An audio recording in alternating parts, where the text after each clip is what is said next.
Buruketa honetan esaten da aurkitzeko lauki zuzen baten aldeak. Hau da, bere oinarria ere bere altueraren neurria. Kontuan izan da, oinarria altueraren bikoitza baino 5 unitate handiagoa dela. Beraz, ezezagunak ditugu biak, oinarria eta altuera. Baina beraien artean erlazio bat dago. Oinarria da altueraren bikoitza, baino 5 unitate handiagoa. Hau da, altueraren bikoitza, altuerari deituko diogu X. Eta altueraren bikoitza, baino 5 unitate handiagoa da oinarria. Beraz, oinarria da altueraren bikoitzari 5 gehituta lortzen dugun neurria. Hau izango litzateke orduan oinarria. Oinak neurtzen duena. Oinaren neurria eta altueraren neurria I deitu diogu.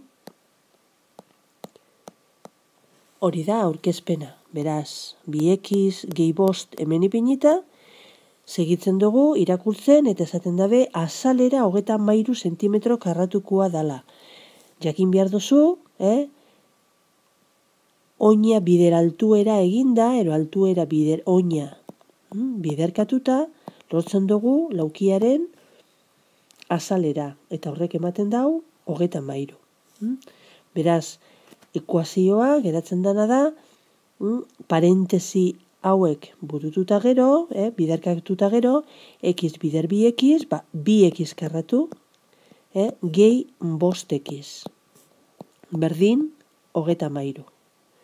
Bigarren mailako ekuazioa geratzen da, biztan dago, x karratu ez da ezabatzen, eta bigarren mailako ekuazioak ebazten dira, dana atal batean ipinita, eta 0 bigarren atalean. Orduan, geratzen dana, da, bigarren mailako ekuazioa, daukona A berdin 2, B berdin 5, eta C berdin -33. Ebazteko, x berdin -b, hau da -5, gehiken, erro karratu, b karratu, 25. Ken, lau, bider 2, bider -33. Eta hau dana erroketa barruan. Eta behian, 2 bider 2. -5 gehiken, erro karratu, 5, 25,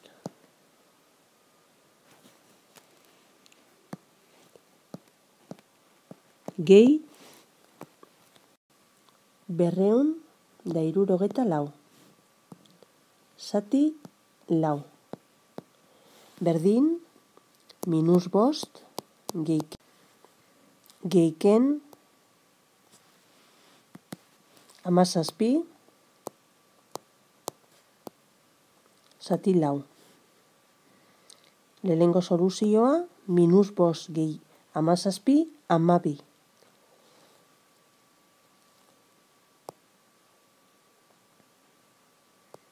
Zati 4, 3. Eta bigarren soluzioa negatibo geratzen da. Beraz esaten dugu, ez duela balio neurria dalako.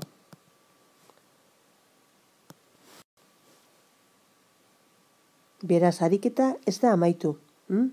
Ze aurkitu duguna honekin izan da x.